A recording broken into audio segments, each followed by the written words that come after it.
Sud Radio vous explique, les opérations Place Nette sont-elles efficaces? Plusieurs nouvelles opérations contre les trafiquants de drogue ont été lancées en France.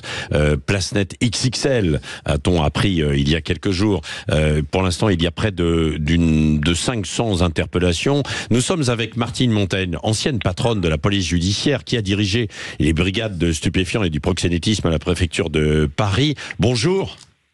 Bonjour. Bon, ces opérations Place Nette, est-ce que c'est efficace? Et d'ailleurs, est-ce que ça a déjà existé, ces opérations Place Nette, quand vous étiez par exemple à la tête de cette brigade des stupes? Oui, bien sûr. Dans les années 80, d'ailleurs, on les appelait, c'était des opérations coup de poing, c'est-à-dire que on intervenait dans les points chauds de la capitale ou en petite couronne, où vraiment il y avait de gros abcès en matière de trafic de stupéfiants, parce que vraiment là, il y avait des plaintes au niveau des quartiers, des habitants, c'était à peu près invivable. Alors là, c'était des opérations qui étaient menées en série sur une longue durée, et souvent derrière, il y avait carrément, allons très vite, une réhabilitation du quartier. Vous voyez, par exemple, je citerai le quartier de la gare de Lyon, qu'on appelait l'île aux Chalons à l'époque, et ça n'était que ça, c'était un vrai gros abcès dans Paris. Il y avait la rue de Flandre, il y en avait d'autres, on l'a fait. Mais si vous voulez, c'est pas très satisfaisant sur le plan opérationnel, il faut bien le dire. Pourquoi? Alors là, Pourquoi? Aujourd'hui, écoutez, par respect pour les forces de police qui sont engagées aujourd'hui dans ces opérations, je vais me refuser à être négative, parce que c'est un vrai travail, et je dirais que tous les coups qui sont portés à ces vendeurs de morts sont à encourager. Maintenant, quel est le degré d'efficacité? Bon, pour le savoir, il va falloir analyser le bilan. Bon, j'ai entendu parler de 500 interpellations, d'accord. Alors, qui sont-ils?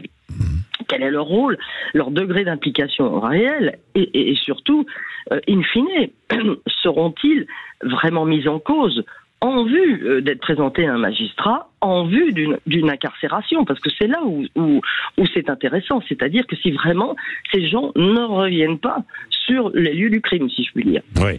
Et puis il faut être capable de remonter les réseaux, parce que vous démentez un peu les quelques ramifications, mais si vous remontez à la racine, s'ils existent toujours, ça va refleurir ailleurs, quoi, non? Probablement. Absolument. On déplace le problème, c'est évident. Alors l'idéal pour moi, mais vous allez dire peut-être que allez-y. Je suis partisane, mais pour moi, l'idéal est un travail de fond qui est à réaliser avec la police judiciaire.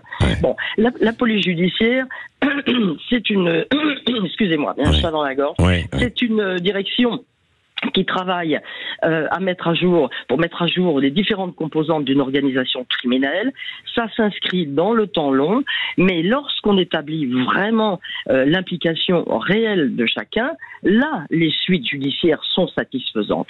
Mais il faut accepter de les laisser travailler pendant un certain temps. Alors pour ça, évidemment, il faut d'abord avoir suffisamment de personnes, parce que maintenant, ça a pris une telle ampleur que vous ne pouvez pas faire ça avec une cinquantaine de bonhommes.